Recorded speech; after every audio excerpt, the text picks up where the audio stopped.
लाला के करवट की बधाई माँ यशोदा ने बदल दी, सबने आनंद लिया। अब एक दिन गर्गाचार्य जी मथुरा में विचरण कर रहे थे और गर्गाचार्य पर वसुदेव की नजर पड़ी और वसुदेव जी ने गर्गाचार्य को प्रणाम किया। और गर्गाचार्य सज्जनों यदुवंश के आचार्य हैं, यदुवंश के कुलगुरु। गर्गाचार्य किसके कुलगुरु हैं? कुलगुरु जानते हैं ना, जैसे आपके कुलगुरु हमारे आचार्य जी हैं मनोज जी, ऐसे उनके भी आचार्य कौन थे? गर्गाचार्य। और वसुदेव जी गर्गाचार्य से मिले और वसुदेव जी ने कहा, हे गर्गाचार्य जी, हे गुरुदेव, हमारे लालाओं की राशि बताओ, क्या राशि है, कैसे उनका काम चलेगा, उनके ग्रह नक्षत्र बताओ। तो गर्गाचार्य जी ने कहा, क्या नाम धरो है? अरे नाम तो अभी रखा ही नहीं, एक एक साल के हो गए, अभी नामकरण नहीं हुआ, एक एक साल के हो गए भगवान।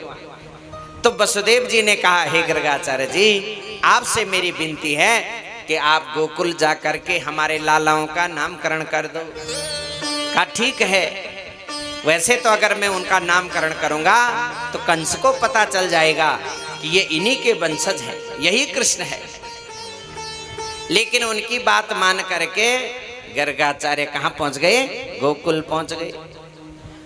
और गोकुल में नंद बाबा की भेंट किससे हुई? गर्गाचार्य से। तो नंद बाबा ने भी वही बात कही कि हे गर्गाचार्य, क्योंकि गर्गाचार्य महान ज्योतिषी, उनसे बड़ा ज्योतिषी कोई नहीं था, हमारे लालाओं का नाम बताओ। तो गर्गाचार्य ने कहा, नाम की राशि बताओ क्या? अरे अभी तो नामकरण हुआ ही नहीं। तो नंद बाबा ने कहा, हे गर्गाचार्य, आप ही हमारे लालाओं के नामकरण कर दो, जबकि दोनों लाला एक साल के हो गए, तुम ही उनके नामकरण कर दो। और उनको पकड़ करके घर ले आए। लेकिन गर्गाचार्य ने कहा, मैं उनका नाम चुपचाप नामकरण करूंगा, किसी को पता नहीं चलनी चाहिए, कानों कान खबर नहीं लगना चाहिए। अगर कंस को पता चल जाएगा कि ये गर्गाचार्य ने नामकरण किया तो कंस समझ जाएगा यही कृष्ण है। इसलिए चुपचाप गौशाला में ले आओ और मैं गौशाला में ही दोनों का नामकरण कर दूंगा। नंद बाबा ने गर्गाचार्य को गौशाला में बैठा दिया और इधर गए घर में। रोहिणी और यशोदा मैया से कहा, हे रोहिणी यशोदा, महान ज्योतिषी आए हैं गर्गाचार्य जी, दोनों लालाओं को फटाफट नहला धुला करके ले आओ, गर्गाचार्य जी उनका नामकरण कर देंगे। और नंद बाबा तो आ गए गौशाला में। यशोदा मैया ने कहा, हे बहन रोहिणी, मैंने या गर्गाचार्य को नाम मथुरा में बहुत सुना है, बहुत विद्वान है, लेकिन आज हम भी गर्गाचार्य की परीक्षा लेंगे। कहीं खड़िया पलटन तो नहीं है, कहीं कोई जानता नहीं होगा, कहीं बड़े यहाँ खाली हमारी हमको सेवा करनी पड़ रही है, काजू बादाम खिलाने पड़ रहे हैं, रोटी चावल इत्यादि खिलाने पड़ रहे हैं, और खाली मूर्ख आ गए। आज परीक्षा लेंगे, विद्वान है कि नहीं है। रोहिणी ने कहा, हे मैया, यह बहन यशोदा, कैसे परीक्षा लेंगे हम? कहा, ऐसो कर, तेरे लाला को मैं अपनी गोदी में ले लूंगी, बलराम जो नाम पड़ेगा आगे, और मेरे लाला को तू अपनी गोदी में ले ले, अदला बदली कर देंगे। रोहिणी के लाला को यशोदा मैया अपनी गोदी में ले लेगी, यशोदा के लाला को रोहिणी अपनी गोदी में ले लेगी। दोनों चले गौशाला में पहुंचे, गर्गाचार्य के सामने बैठे, और जैसे ही सामने बैठे और गर्गाचार्य की नजर रोहिणी की गोदी की तरफ लगी, भगवान से नजर मिली, तो गर्गाचार्य जी सीधे समाधि में चले गए। क्योंकि रोहिणी के गोदी में कौन है?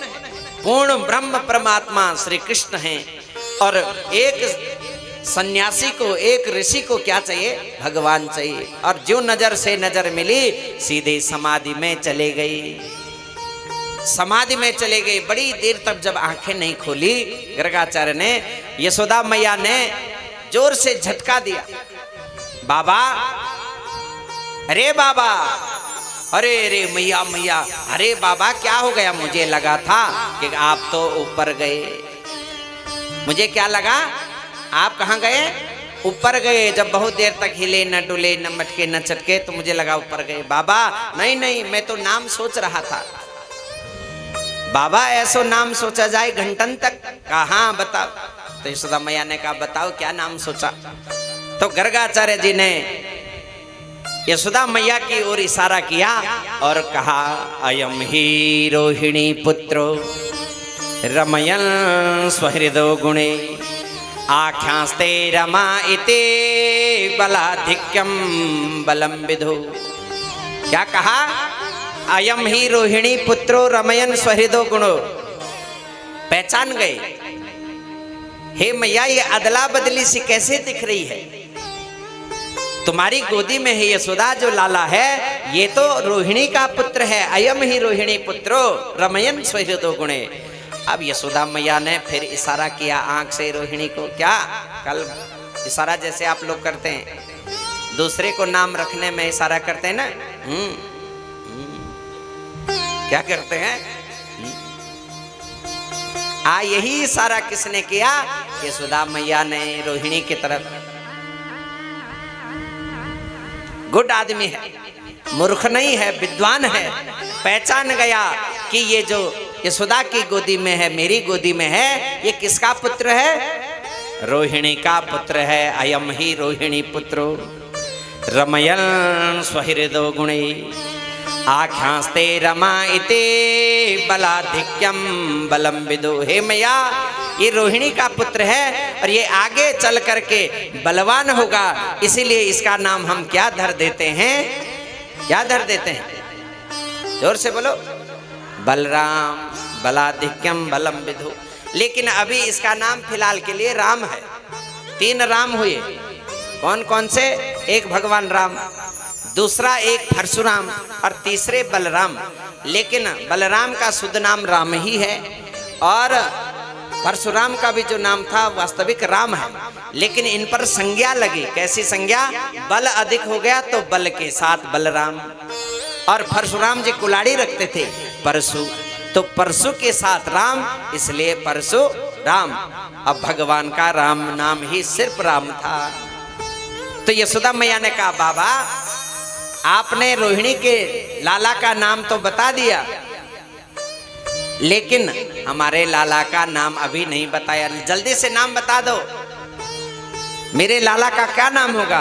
तो बाबा ने कहा बहूनि सन्ति नामानि रूपाणि च सुतस्यते गुणकर्मान रूपाणि तान्यहं वेदनो जनः।